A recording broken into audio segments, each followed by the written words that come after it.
about the best Adam Sandler films. That's true. We did have a lengthy discussion. That was good. That was some good pre-show banter that we wasted on the email floor. But pre-show banter, modern monetary theory. Where's the light at the end of the tunnel? These are all things we're going to talk about on episode 237 of the In the Tank podcast. Hello, everyone. I am Donald Kendal, as always, your host of the In the Tank podcast. Joining me today, we've got our normal crew back. We got Justin Haskins, editorial director at the Heartland Institute. What's going on, sir? I'm doing very well. I just moved across the country, and I am finally I've escaped communist Massachusetts, and I am now in real America, and I'm glad to be back. Across the country, meaning going from Massachusetts down to North Carolina, but whatever. Also joining us, he's still on the coast. He's still on the coast. That's not real America. That's East Coast bias right there. I'm hundreds of miles from the coast right now. All right.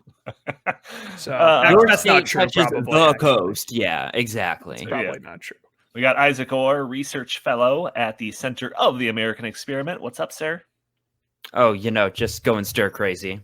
Stir crazy. Lockdown. What, week 3 is this? Is this the end of week 3?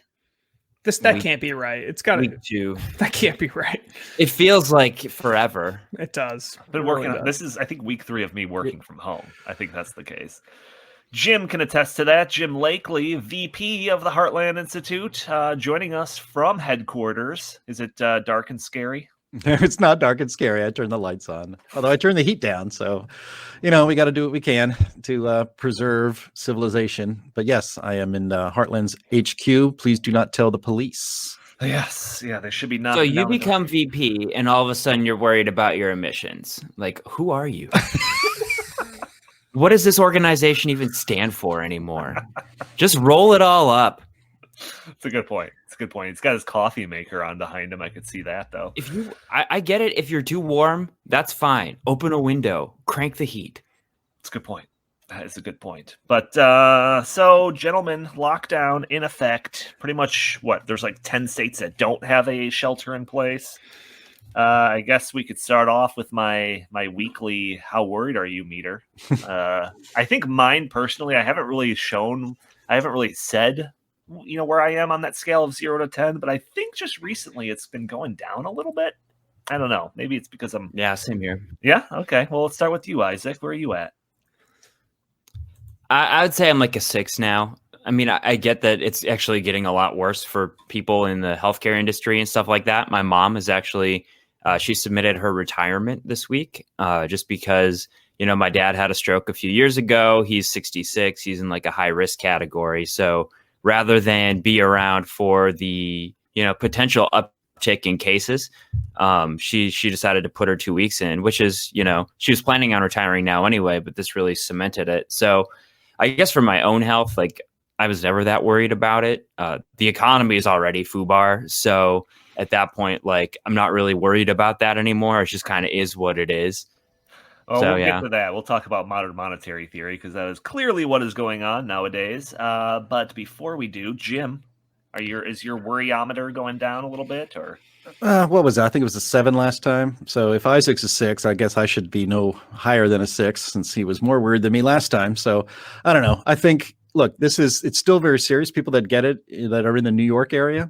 For instance, I have family up there, and I just got to say, without going into detail, it has struck my family in a very serious way, and that's concerning. But if you're not in the greater New York area, and if you have practiced social distancing, the chances of you getting this and dying from it are relatively slimmer than probably the normal flu. So my worryometer, probably, let's put it at 5.5. So I'm below Isaac. And by worryometer on the economy was an 8, I believe. And it's starting to go down a bit too, as well. I think I sense that there's we're going to be turning the corner on this at some point. I don't think Trump is going to continue this lockdown through the end of April as determined. I think we're going to be able to start to get a little bit more back to normal. But again, that's also going to depend state by state, because the state of Illinois, I think, is locked down through the end of the month. So, depending on how paranoid and panicked and your governor happens to be, and about how at risk and how prevalent the virus is in your state. I guess it will vary. That mileage will vary. But I am starting to feel a little bit more optimistic about the economy turning around, because I think there is a lot of pent up demand out there. All right, Justin, you've been the guy saying, it's nothing. I'll give it a 2. Where are you at now? This has been really hard for me, I think. So I think that I'm probably, if we're talking about how worried I am, I think that it has gone up, probably to I was sitting at a 2 or something like that. So let's say it's at more of a 5. Oh my gosh. Now, let me preface that by saying my fears are not really related to how many people, generally speaking, are going to be wiped out by this thing. I still, as I've said from the beginning, do not believe that it's going to, kill, 500,000 people or some crazy thing like that. I don't think it's going to end the world. I think we're going to come out of this and everything's going to be fine.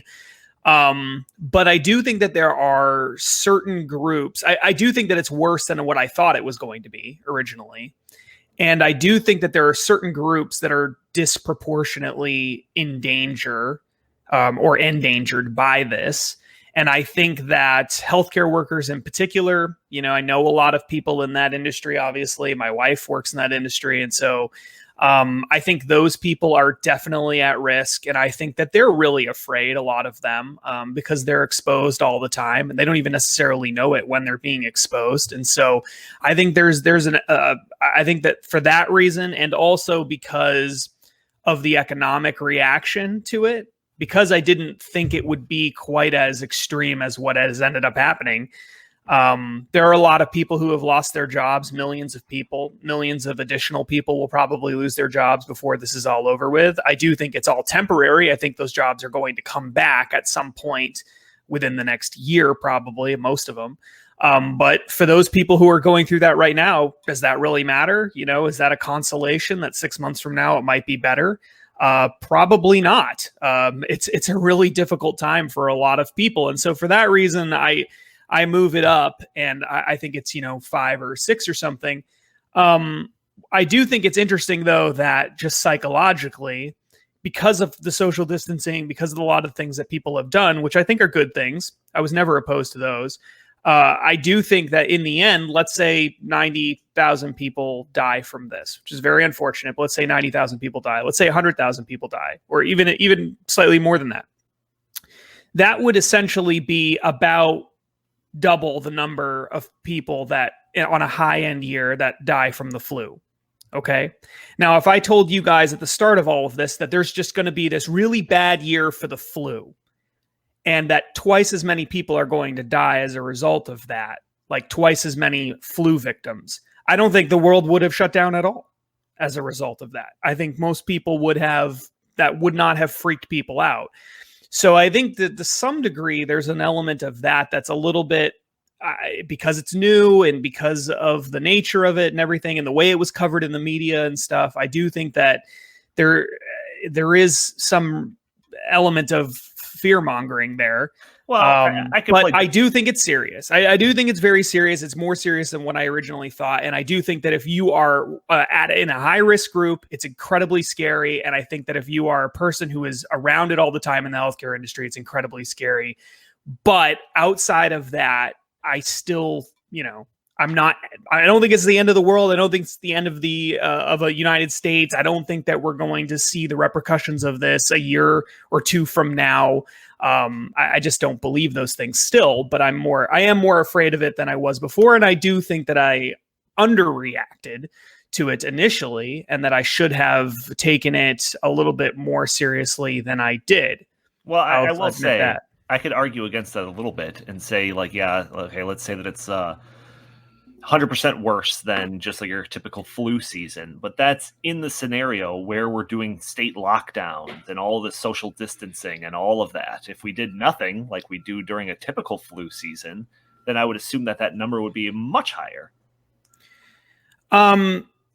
Yeah, I understand what you're saying, but look, I don't want to be one of those people that says, I'm not one of those people who says that, the economic ramifications of this are so bad that people should just go out there and just live with it. And we should just sacrifice whatever number of people we need to sacrifice in order for the economy to keep going. I'm not one of those people. However, I mean, couldn't you make the argument that, we shouldn't have alcohol, or that we shouldn't be driving cars, or that we shouldn't be doing anything that results in tens of thousands of people dying every single year, because those things are killing people? The reason we say, no, we shouldn't do that is why?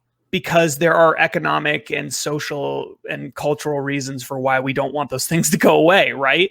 So what's the difference? I mean, at some point, everybody makes a decision at some point to say there are certain things that kill people that we do in society that pose some level of risk, and we're all going to live with that risk because the benefits of that activity outweigh the risks of it. Sure. We all do that. We do that with the flu. Every year we do that with the flu. We say we're willing to have a society that where 30 to 60 something thousand people will die every year from this thing, the flu, when we could all just shut the economy down every year around flu season and all just stay home. But we don't do that. Why? Because we've decided that that's an acceptable, I don't want to say sacrifice, but that's an acceptable thing that we're willing to deal with and live with, right? But we've decided that this is not. Now, I'm not criticizing that. I'm just saying that's what's happened. Mm-hmm. And I don't think we have a very clear, consistent understanding as a society as to where we're willing to draw that line and where we're not. And I'm not saying we necessarily have to have that, but I do think that that's created some strange things in this whole scenario. Yeah, I mean, there's no doubt. And I don't want to have this be a bleak episode. So I found this article from the Heritage Foundation that was, when can life return to normal? 4 signs to monitor. So Trump came out on Sunday during one of his press conferences and said that these national guidelines for social distancing and all of that is going to continue all the way up through April. So I think, when is this going to end? When is this going to end? So this article jumps out at me from the Heritage Foundation titled, "When Can Life Return to Normal? 4 signs to monitor." So the first one is numbers. It says any decision to loosen social distancing restrictions has to be based on data. Government should wait for the numbers to be confirmed cases to decrease over a 2-week period. So I found this website that's a bunch of projections and data that's being composed by the University of Washington. And their projections show that the United States is going to reach its peak in 13 days. 13 days. And obviously this varies state by state. Some states are very far behind. Some states are seeing the worst of it transpire over the next 6 days or so. So based on these numbers, and based on what Heritage is suggesting, we could potentially see a rollback of this type of social distancing, all of that, by May 1st. Jim, do you think, should we count on that? What do you think? Should we count on being back by May 1st? Yeah. Oh, God. Yeah, I think. I mean, I want to be optimistic about it. But yeah, I think, look, the studies show that we are flattening the curve. One of the things that happens, though, when you flatten the curve is that you extend you end up extending the infection period longer because you flatten the curve down. So it actually spreads out a little bit. If we didn't do any mitigation steps at all, it would have been sharp up and sharp down, and then technically the society would have gotten through it faster, but it would have been a huge cost in lives. So, but actually, I think we're going to see I've said this on a couple other podcasts, we simply cannot continue to almost completely shut down the biggest economy in the world indefinitely. And I still think that it would be great if Donald Trump's goal of getting us all back to normal by Easter could be achieved. And I think we have to start thinking about ways to achieve that. Not every zone in the United States is a highly infectious zone. If you're in the greater New York area, yeah, it's a little bit more dangerous for you to be interacting with people. If you are in, well, even suburban Chicago, it's not as big a deal. If you are in Des Moines, Iowa, it's even less of a big deal. And if you're out where Isaac lives, or partly lives in rural Wisconsin, it's almost no issue whatsoever. We have to be able to get back out there. If we have to wear masks to do it, we'll wear masks to do it. If we have to keep standing 6 feet away from each other in line at the Home Depot and at the grocery store, we can do that. There are lots of things we can do to start to get the economy back on track and get back to normal. And if we don't get the economy on track, those 10 million people that filed for unemployment benefits this week are going to grow week after week after week. Those people need to get back to work, which means we need to open up these businesses at least partially so that we can start moving forward again. The economic damage is actually going to be deadly. And maybe it will be maybe not as deadly as this disease is, but it is going to cost lives. And we need to turn that around. And we can do that if we do smart things, if we don't have a continental policy for every city and town and county in this country, universal. That is dumb. Even in a state, it's dumb. We need to be able to get back out there. There are ways we can do that and stay safe. And we need to do that as soon as possible. And I would hope it would be by Easter and certainly before May. Yeah, so another thing that I found on this University of Washington site, which I'll link to in the show notes, is that they are much further ahead when it comes to bearing the worst of this. It seems like their peak is going to happen within this next week. And then hopefully, I think that there's going to be like a nice psychological hurdle that people will get over once we see New York kind of getting over the worst of this. Because that's kind of where all the media is based out of. That's where a lot of the attention is kind of focused on. So hopefully, once New York starts to get better, maybe people start seeing the light at the end of the tunnel. The article continues and goes on to testing. And there was an interview that I was listening to recently that was saying that like almost near real-time test results, like type tests, could be coming to people within a matter of days. There's a couple of other interesting parts about this. One of the X factors that we've talked about before is that different treatments, that chloroquine, all of that type of anti-malarial whatever's like that could totally bend the curve in a direction that we're not really expecting. So there's reasons to be optimistic, I guess. Justin, I do want to kind of shift the conversation to talk about something that you and I have always talked about pretty routinely over the past several months, and that is to modern monetary theory. So I know my my internet is not being fantastic, so you might just have to take this one without me if I drop off at any moment here. But I will have to be here to make sure that I get Jim's apology, because every time that we would talk about modern monetary theory, Jim always rolls his eyes, but it really looks like the policy that we are going towards in this country is one of modern monetary theory. So Jim, I open up the floor to you for your apology. You're not going to get an apology. Smart. I was wrong. You were right. You're the best. I'm the worst. You're very good looking. I'm not attractive. All right, Jim, as long as you're willing to oh my God. Yeah. As long as you're willing to admit that last part, I could forgive you. I had no idea that Jim's Adam Sandler impression was that good. Well, I have many talents. That was amazing. Yeah, that was pretty good, Jim. Thank you. Very good. Thank you for your apology. But Justin, so I don't want to really call this a victory lap, but I think we've been vindicated over the last couple of weeks. You want to take it from here? We've definitely been vindicated. There's absolutely no question about it whatsoever. If you look at what's been happening with the Fed and with the federal government over the past couple of weeks, essentially what's happened is Republicans and Democrats alike have decided that they don't believe that they have to pay for anything. They can simply just print as much money as they possibly need to do any of the things that they want to do.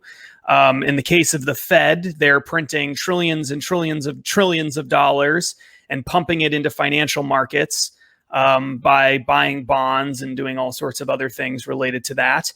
trying to make the credit market more liquid, meaning trying to get lenders to give more money out to make money available, banks and financial institutions, et cetera, in the hopes of spurring economic growth. That has not worked. And so they're doing more of it. And they're talking about doing increasingly more of it as time goes on. They've actually said they'll do whatever is necessary. They will print as much money as they possibly need to print in order to get banks lending money again, which is insane, because the reason banks aren't lending money and the reason people don't want to take out loans is not because there's some kind of problem with the financial market, or even really the economy fundamentally. It's because they're scared of coronavirus and because the economy is effectively shut down because of government action. On the national government side, if you're looking at the federal government, they passed a $2 trillion stimulus package, a $2.2 trillion stimulus package that they can't pay for. They have a $1 trillion deficit this year. They just passed a $2.2 trillion stimulus package. They're talking about another $2 trillion for some kind of infrastructure plan that Donald Trump wants to do. Again, they have no money to pay for any of this. This is all money that's just being printed.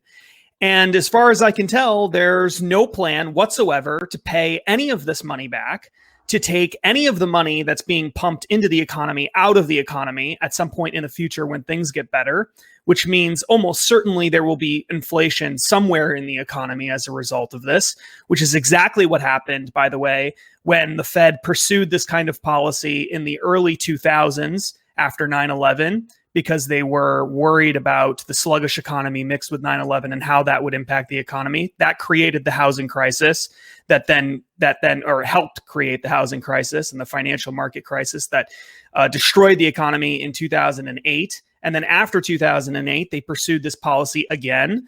They lowered interest rates down to basically zero, and they kept them there or very close to zero for all of Barack Obama's administration, and thus far almost all of Donald Trump's time in office as well. They kept them extremely, extremely low. And as a result of that, the housing market, I believe there was another bubble in the housing market as a result of that. And now here we are. We have a crisis that they didn't see coming. They now are doing the exact same policies that they did twice before, and it's not really working super well, but they don't know what else to do. And I don't know how else to describe this other than to say that this is modern monetary theory. I mean, what do you call it then if it's not modern? You're printing trillions and trillions and trillions of dollars that you don't actually have, that you're not raising. You're printing it. You're making it with no plan to fix this in the future. That's modern monetary theory. Yeah, So Jim has evolved from rolling his eyes to pretending like he's falling asleep. But this is a really important thing, because this is what 21st century socialism is going to look like. So there's a couple of things going on here. And this is like intentionally, in my opinion, super confusing, just so people don't pay attention to it. But it's very important. Luckily, you've got people like Justin and I who are paying attention to it. Vigilantes. There's two things going on here. One is the government, and yes, the idea that we're going to have $1 trillion deficits, another $2 trillion bill, all of that.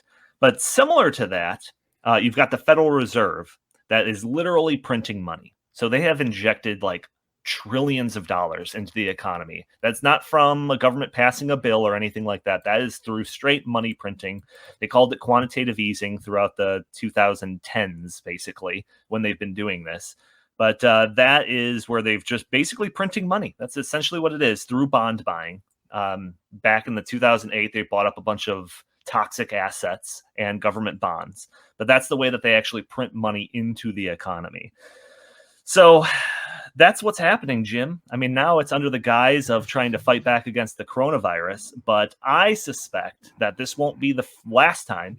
We've seen it under the housing crisis. Now it's going to be the coronavirus. I will wager that once we have somebody with a D in front of their name in office, the next crisis that we're going to have to solve doing this very thing is going to be climate change. And then after that, or during that, it'll be because people aren't having living wages. It'll just be one crisis after another, or something that they call a crisis. It's been 3 presidents in a row. 3 in a row. So let's just straighten that out. 3 in a row. My issue is actually I have a question. I mean, isn't modern monetary theory supposed to be a permanent state of being? In other words, we just continue to keep printing, which is what Zimbabwe did, and we are not going to turn into Zimbabwe. So I roll my eyes because an emergency situation like this does not mean that the United States has embraced modern monetary theory. And it's actually going to be a great experiment to show how it doesn't work and it's destructive to the economy. So we should be lucky. You should consider ourselves lucky that we have this experience instead of being taken over completely by socialists and turning into Zimbabwe. That's why I'm rolling my eyes, Donnie, because this is not the imposition of MMT. It is a temporary measure, and it is going to go away. This is not going to be the way of life for the United States going forward.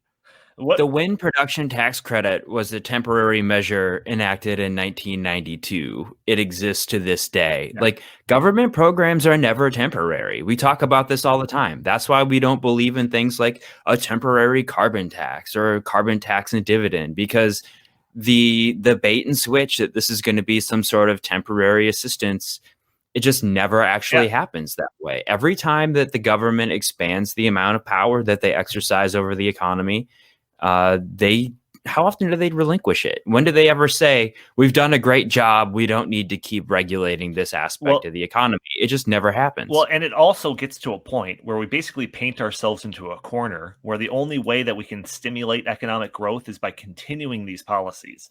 So after the 2008 crash, we did quantitative easing, which was literally injecting money into the banking system to shore up their stuff, right? So that was 2008, late 2008. Little does a lot of people know that we had quantitative easing rounds during late 2010 and all of 2012. So it's not like it was this one-time thing. It continues on. It'll continue on through coronavirus. It'll continue on through the next administration. And we're going to see constant pumping of money through the Federal Reserve into the economy. That's modern monetary theory. Yeah, the idea that this is temporary. I mean, to some extent, yeah, they're not going to be printing quite as much money as they're printing right now next year, but they're going to continue printing massive amounts of money going forward without question. And this started, as I said before, it started in the early 2000s. And really, once you got quantitative easing after the 2008 crash, interest rates have never gone above like 1.5 or something, or 2 points or something like that. I mean, we've never gotten to 3% interest rates since 2008.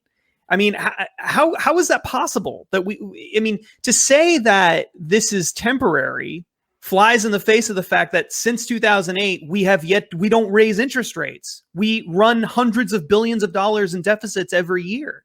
We have $1 trillion deficit before this all happened. We had $1 trillion deficit, which was more than what we had last year, and it was more than what we had the year before that.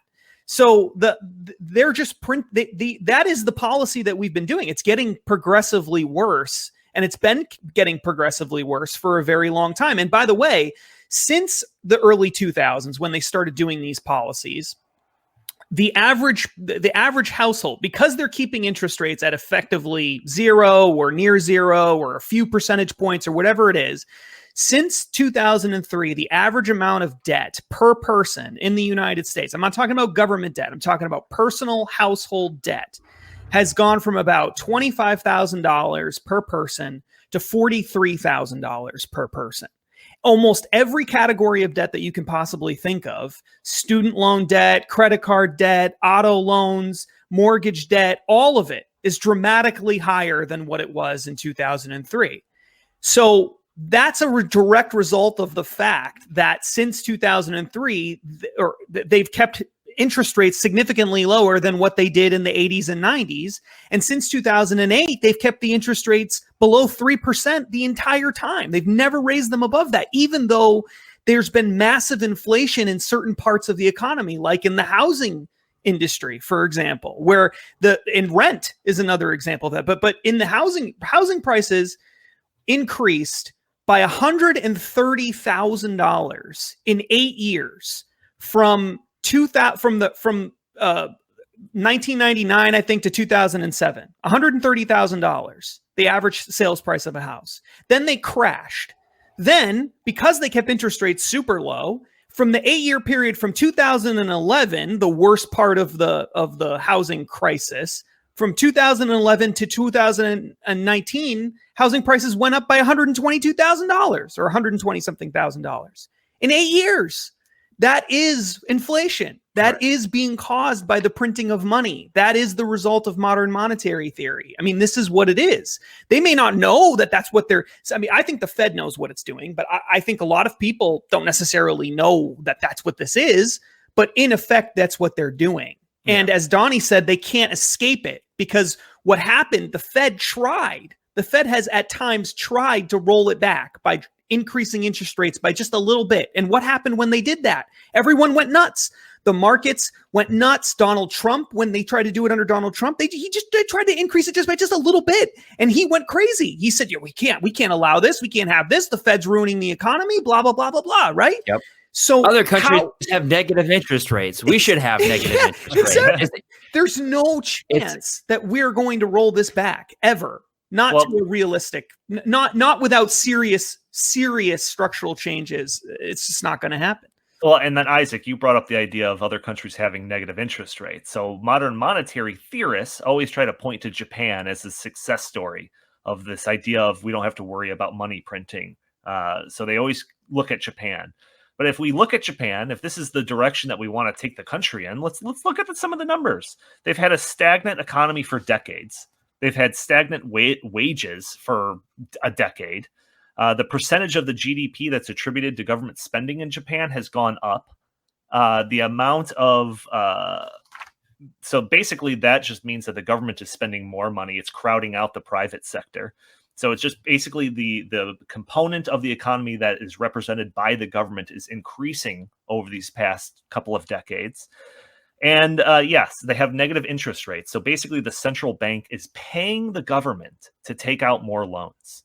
Like that's the system that we're like trending towards. It's a terrible system. And that's why I'm saying that it's 21st century socialism, because it pushes the government to a place where it becomes a bigger and bigger and bigger component. And this is exactly what Bernie Sanders wants. And Alexandria Ocasio-Cortez, this is what they want. They want this. And the reason that they want it, the reason I know they want it, is because the Green New Deal is this. Yep. They're talking about $94 trillion on the upper end of the Green New Deal over 10 years. It's not possible to do that without printing money. There's not enough money to take from people in order to pay for that, right? Any other way. And number two, Stephanie Kelton, the leading modern monetary theorist academic in the United States, the leading person. Bernie Sanders made her the chief economist for the Senate Democrats in 2015 because Bernie Sanders is the ranking member of that committee, which is just horrifying in and of itself. Number one. Number two, he named her in 2016 as his senior economic advisor to his presidential campaign. And then in 2020, he named her as his senior economic advisor again. She's still in that role today. And her entire economic platform, all of her papers, everything she's done over her whole career is all about modern monetary theory. She is the face of modern monetary theory, and she is the senior economic advisor to Bernie Sanders. So obviously, this is what the left wants to do, and they're acting like it. This is they're doing it. They're pursuing it. Yep. Well, and she's been applauding these moves, hasn't she? Yes. She absolutely has. Yes. She just thinks that the money, instead of being pumped into banks and financial institutions, they should just start cutting checks to people that are bigger than the 1,200 or whatever. I kind of don't hate that idea. Well, like I said, this is not a temporary thing in their opinion. This is something that we should pursue long term. Sure. Well, that's all inflationary too. I mean, yes, we've talked about this before. The cheap money. I mean, the low interest rates, I think, is a really big part of the housing bubble that we're talking about too, because it's so much cheaper to buy a house when the money is essentially free. Not only that, but savers are punished. Yes, because their that's money the other thing. Is depreciated by inflation more than the interest that they're getting while putting it in the bank. So this is not a system. Let me be clear here. I don't think the end result, unless barring some catastrophic thing, that will end up like Zimbabwe, because we are a world reserve currency similar to Japan. I think what our future is is a future like Japan of just stagnant economic growth and basically no economic development. That's right. And if you look at the numbers, Jim, when was the last time we had GDP above 3%? Do you know? I think under Trump, I believe we did. Yes. No, we did not. Well, let's consider. Last time we had annual GDP above 3% was 2005. And we did it 3 times between 2000 and 2005. And then in the 1990s, we did it 6 times. What was it? I think the average economic growth under Obama was like 0.9% annual economic growth. It was something. It was really, really, really pathetic. And it's certainly it's doubled or almost tripled under Trump. And we were going gangbusters until the Communist Chinese Party gave us COVID-19. All I'm saying, look, I am not in favor of zero interest rates. I do not think that's like $2 trillion stimulus bills once or twice a year is a good thing. I think it's a very bad thing. I think that we have a president who understands how the private sector works. Of course, he wants zero interest rates because he wants more go for the economy. And that's not necessarily a good thing. I understand all of that. I just don't think that because we did a huge bailout package right now because of an unprecedented global crisis, that means now it's modern monetary theory all the way down for the rest of time. That is ridiculous. That's not what's going to happen. Well, we were before this happened, we were the strongest economy in the world. We were the economic engine for the entire globe. The idea that all that has been ruined over the last month and that we're all going to be embracing these policies that will make sure that we will never have strong economic growth again is crazy. That is not what's going to happen because we should have said that. We're saying. Well, we should have said that during Obama too, because guess what? We corrected. These are the exact same arguments. We corrected those policies and then got our economy going again, and that's what's going to happen now. We cut some regulations. We did some things right. Yes. Obviously. I mean, look at the giant stack of regs that the Trump administration cut. But the underlying structural things that are going to be a drag on economic growth have only been persisted during this time because Republicans only care about the deficit when a Democrat is in office. So that's like the only thing that could keep this in check is that like the Paul Ryan types of the world who were more than happy to sign on to like the Bush bailouts, suddenly were fiscally responsible again once Obama was in office. So that's it. I mean, there is no party of fiscal responsibility. And, other countries are probably doing this to a greater extent than us. So maybe relatively, we still perform better than they do. But I mean, it's silly to think that we can't just have stagnated growth as a result of this printing of money. And the real thing about it is when you have a government that is buying all of these bad assets, there's no reason for people to really pile into productive sectors of the economy. So what happens, we should get Phelan on the podcast to talk about this sometime, because I think that he'd be really good. But the thing about it is you are not rewarding people for having productive assets anymore. You're basically just kind of wiping the slate clean. There's no way for markets to clear and for bad actors to exit the economy. So like that's why you have stagnating ability to, have GDP growth, because you're not incentivizing the best people to make the most goods or services for the lowest input. Exactly. And the idea that the economy was going gangbusters is relative to Obama. It was. That's true. But not relative to the United States over the past 30 years. That's statistically not true. If you look at the economy over the past 30 years, you look at GDP growth over the past 30 years, throughout the 1980s, especially the latter half of the 1980s, throughout much of the 1990s, throughout the early 2000s, it was all better. The GDP growth was way better in all of those periods. There was a time, I think it was, 85 or 84 or something like that. GDP growth was above 7%. 7%. That's more than double what the GDP growth was in Trump's best year. So what's happened is we've changed our mindset now. And the new normal for us is the economy is doing great if it's almost 3%. When historically speaking, that would have been considered, okay, but not that good. We used to think that 4% was really good. And before that, it was 5%, and now we think it's 2.5% is really good. And that's what modern monetary theory does. And I'm willing to bet you anything. I'm willing to bet you anything that 10 years from now, we'll see GDP growth will be below 2% all the time. And we will consider that to be pretty decent, because that's exactly what happened with Japan. The more that they spent money, the lower the GDP got over time, because economic efficiencies drop because of all the things that we talked about. And I'm willing to bet you anything that's exactly what's going to happen here in the United States. It's been happening slowly but surely over the past 30 or 40 years. Our expectations for what good economic growth looks like have diminished dramatically.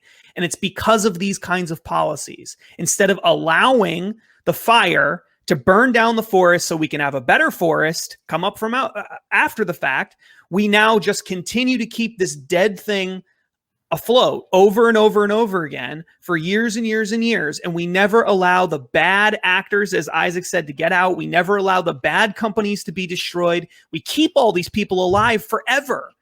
And we do it with money that we're literally just creating overnight in a computer program. That's all we're doing. There's nothing real to any of this. That cannot be a good thing over the long term. This is a really, really, really bad economic policy. And frankly, although Donald Trump and his administration and Republicans did a lot of really good things for the economy relative to what we saw with Obama, they absolutely have done nothing on this issue. They've made it worse without question. The analogy would be like we're in a boat and there's like holes in the bottom of the boat and we're taking out water. And Trump was a guy that was finally put in that boat that started bailing some of the water out, not fixing the holes at the bottom of the boat, but at least he was bailing it out. So that's basically what I'm saying here. And to get back, one last thing, to get back to Justin's fire analogy, like we've seen how this ends up in the long run. Like you let all of that fuel burn up, eventually there will be some sort of correction in the market, and it's going to be way worse because we've just been trying to slowly peel the Band-Aid off for the last 20 years, right? As long as, Justin, Donnie, and I have been, politically astute teenagers, like this is basically what we've been doing. Jim, I know that, you probably remember wartime rationing and things of that nature, but yeah, it was tough. All those canned tomatoes, that was awful. Yeah, right, Jim? Exactly. Can I also say that, me and Justin, we saw this coming, man. We've been sounding the alarm for a while. You know what? I was a little skeptical too, but I would say that you guys are 100% completely right. All right, let's end that segment on that note. That's right. So we're just gonna mute Jim. The Democratic National Convention has been delayed until August. I guess there's still primaries going on. Was there any states that have actually voted in the last few weeks? Oh, who knows? Apparently Wisconsin is still voting. I don't know. Yeah, a lot of mail-in stuff apparently. Yeah. But 538's projection has our friend Bernie Sanders at 0% again. But a little more interestingly is the Real Clear Politics. They have a betting odds aggregate. Biden is at 83%. And guess who's in second place? Take a guess. Andrew Cuomo. You got it. You have got it, sir. Andrew Cuomo, 6.3%. Third place, Hillary Clinton at 5.9. In fourth place, we have Bernie Sanders at 5.2. So, Jim, Andrew Cuomo, is he gonna throw his hat in the race here, or is it gonna get mixed up? Because it seems like everyone's just kind of like, all right, well, we're saddled with Biden, but is there a potential latecomer that can stir things up? I mean, Cuomo, he already said he's not going to throw his hat in the ring. He's quite busy in New York fixing the mess that is there. But I think that he'll probably be brought up at the convention, and they will try to, nominate him by acclamation. That's an outside possibility, I suppose. But I do find it interesting that, that the Democratic primary has completely gone off the complete radar. I mean, Ohio was going to have their primary, I believe, on March 17th. Along with Illinois, Florida, and Arizona, all of which Biden had swept, and they had postponed it till April 28th. And so there were 136 delegates at stake there. I bet that's going to be delayed even more. In fact, Alaska, Wisconsin, Wyoming, Puerto Rico, and Ohio currently have their primary scheduled for April. I would think all of those are probably going to be canceled, or they'll go to mail voting. They'll figure something out. I mean, that's thankfully, just a party's way to choose their own nominee. So it's not really, frankly, all that important. It's not like a real election for president of the United States, which has to be much more secure than that. But there's only a few more big states left, really, in play here. Ohio is one of them. New York, June 23rd. That's when their primary is supposed to be. That's 274 delegates. Pennsylvania on June 2nd. I would think that we'd be in better shape by then. But what's troubling, at least if you're a Democrat, is that Joe Biden is not going to be in better shape by then. The best thing that's happened to Joe Biden, to be honest, is the fact that nobody's talking about politics in the Democratic nomination process anymore. Because the more he speaks, the more people see him, the more people realize this guy is just, sadly, in a cognitive and mental decline. He is not prepared. He is not mentally strong enough, frankly, and maybe even physically strong enough to endure the rigors of being the president of the United States. He's older than Donald Trump. Threatening to fight people. Yeah, that's true. Yeah, that's right. He's got to be feeling pretty good about himself if he's willing to, throw down the fisticuffs like that. Yeah, Grandpa Simpson feels pretty good about himself all the time too. I was just going to say you're like Grandpa Simpson. So Biden's in big trouble. I think it's more likely than I would give it a maybe as much as a 50-50 chance that they're going to figure out something to do to get Biden off the ticket and get somebody else on there. And that is exactly why Bernie Sanders has not dropped out, even though he was pressured to do so by the media. He could see this coming too. And so if he's still on the ballot, he might actually win this with the voters. Well, your guess is coming from a third place in our Democratic survivor pool. Let's hear from first place, which was... Yeah, let's hear from first place. Which was Justin Haskins, who ran away with it. He picked first overall. He picked Bernie Sanders, who looks like he's not going to be the candidate, obviously. But your additional picks after that have secured you first place regardless of whoever wins the nomination. So first you can take a celebration lap on that and then give us your prediction of what's going on. So I also want to remind people that in 2016, when we did a pool for we did a pool for basically the entire election in 2016, what was going to happen, who's going to nail it right, not just the presidential campaign, but also the congressional seats and all of that. And I won that as well at Heartland. So I'm dominating. I'm really good at this. I also, by the way, won the Game of Thrones death pool that we had too. The first one. Right. So that's pretty good. That's like 3 out of 4 or 5 of these pools that we've had. So I am dominating. Getting back to what was the question? The question is, what is, I'm so wrapped up in my own success. You're doing. Yeah, exactly. Are you tired of winning? You're asking me what do I think is going to happen going forward? So it is a really interesting situation. I am so glad that I am not a Democrat for a variety of reasons. But one of the reasons I am really glad not to be a Democrat is that this is a gigantic mess for them. This is so bad. This is so bad for them. I mean, what the heck do they do? They're running out of time. They're talking about doing the DNC, the big convention now in August, right? I mean, that could easily get pushed to September if a lot of these other primaries get pushed back. That's very, very little time for a candidate to go out and run a big, gigantic national campaign against a sitting incumbent president. And by the way, incumbent presidents usually win just at baseline. And then incumbent presidents usually win when the economy is doing well, which it was prior to all of this happening. And then incumbent presidents usually win when they're in the middle of some kind of national disaster. So this is looking really, really bad for Democrats. And when you add in the fact that Biden was never a really good candidate to begin with, he's the guy who they passed over for years and years and years. Nobody ever wanted him. And you add in the fact that the alternative is Bernie Sanders, one of the worst candidates they could possibly choose.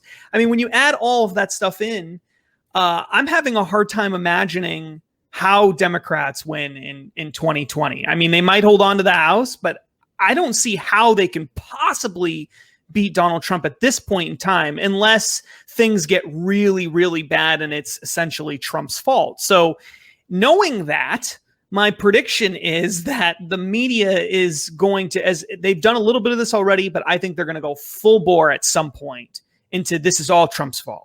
There's going to be some kind of big investigation that shows this is all Trump's fault. The whole thing is Trump's fault. That has to be the narrative. That's their only path to victory at this point. I don't see any other way around it, because things are looking really bad for Democrats. And that's not me rooting against them. I mean, that's just me saying, look at what's happening. They're not in the news anymore. No one's talking about them. Donald Trump's on the news all the time. And it's really tough to overcome that, I think, over the long run. So barring some kind of serious setback for Trump, I think he's in really good shape. That's going to be the strategy, though. They're going to try to say between now and the election that Trump's been asleep at the wheel during all this coronavirus stuff, which I think is just preposterous. I don't know if we want to get into that. But yeah, that's definitely going to be the strategy. Actually, what they're going to do is they're going to start investigations. They've already floated that idea out there. They're going to do a bunch of congressional investigations. They're going to put Adam Schiff back up there again to start investigating the way Trump bungled the coronavirus outbreak. This is going to backfire in their faces again for what is it, the fifth thing they've tried to put around Trump's neck to bring him down. This is going to fail for them as well. But they feel they have no choice, because for the first time in his entire presidency, despite what you hear in the media, despite how people on Twitter are criticizing him and all that other stuff, his job approval rating is higher than it's ever been in his entire presidency. I believe for at least a day or maybe 2 days, he was above 50% or at 50%. The first time he's ever been even close to that for the entire almost 4 years of his presidency. And so the Democrats will really have no choice. They feel like this is the only thing we can do. We have to bring him down. We have to tear him down. So we're going to have congressional hearings on Trump's supposed bungling of this thing. That the American people do not want to hear that. They have people who have died from this. This has been an enormous, unprecedented national trauma, and they're going to stand there and listen and agree with Democrats who are going to drag us through this all over again with congressional hearings, with second guessing 2020 BS. No way. This election is absolutely unwinnable for the Democrats, and certainly with the strategy they apparently have going forward. Jim, do you watch any of those late night shows? I do not. I am old, so I can't stay up that late. I go to dinner. My wife and I go out to dinner for the 5:30 special, and then we watch a little Matlock, and then we turn in about 8:30. So that's kind of my usual evening. Nice. All right. Anybody watch any of those late night shows? No. Isaac? No. All right, good. Apparently they're all being filmed from home. I saw a little montage of some of the segments of these celebrities in their mansions or whatever doing their show without a studio audience laughing at all their terrible jokes. And it was kind of the most depressing thing I've ever seen. So I wonder if those shows are going to go out with the crisis, which might be the best victim ever of all of this. But can't talk about it too much because none of you guys watch it. Well, I mean, I've seen the videos of them. I've seen people on YouTube channels making fun of their pathetic shows. Actually, what I thought was funny. So Stephen Colbert was in his bathtub in a suit and taking a bubble bath. Oh my gosh, how edgy! That's so funny. And the audio quality of his broadcast for there was way worse than this podcast, right. even when our Wi-Fi is crappy. I was like, that's the best you could do. I mean, I think the annual budget for the Late Show on CBS is probably $75 million a year. Right. And you can't have audio that sounds better than if you're talking into your iPhone from across the room. How sad. Yeah, no kidding. I was thinking the same thing. Bathrooms are echoey. That's just a thing. Oh, come on. You're telling me they can't get some type of a boom mic in there? It's just terrible. Just terrible. All right, gentlemen. Let's end it. Let's end it forever. How about the quarantine? let's put do that. Out of our misery here. Let's make In the Tank the latest victim of the COVID-19. Oh my gosh, this national crisis is just getting the best of Donald. This is the highlight of his week, hosting this podcast, and now he's ready to just throw in the towel. Let's end it. Well, the show's ending, and it's going to be another week before I talk to you all. So it's just the depression is setting in. So. Any jokes to get me over the next 7 days? No? All right. I'll send you some Baby Yoda memes. Yeah, send me those. Do some wellness checks on me over the next 7 days, and we'll send memes. We'll reconvene in a week. All right, audience, thank you for tuning in for this episode of In the Tank podcast. Please join us every Friday for a new episode. If you like our show, please subscribe, write a review for us on iTunes. We greatly appreciate it. You can also find us on SoundCloud, Stitcher, Google Play, pretty much everything nowadays. You can even find us on YouTube. If you would like to follow us, you can on Twitter at In the Tank Pod. If you have any comments, suggestions, questions, anecdotes, jokes, feel free to email us at inthetankpodcast@gmail.com. Justin, where can the fine people find you? At Justin T. Haskins on Facebook and Twitter. Also go to stoppingsocialism.com. Oh, yes. Stay on, Jim. We got some update for you after the podcast ends. Jim, where can the fine people find you? You can find me on Twitter at jlakely, at Heartland Inst for the Heartland Institute, and also heartland.org. And Isaac Orr, saving the best for last. Where can the fine people find you? Depressed at home. All right. Thank you all for tuning in. We'll talk to you next week.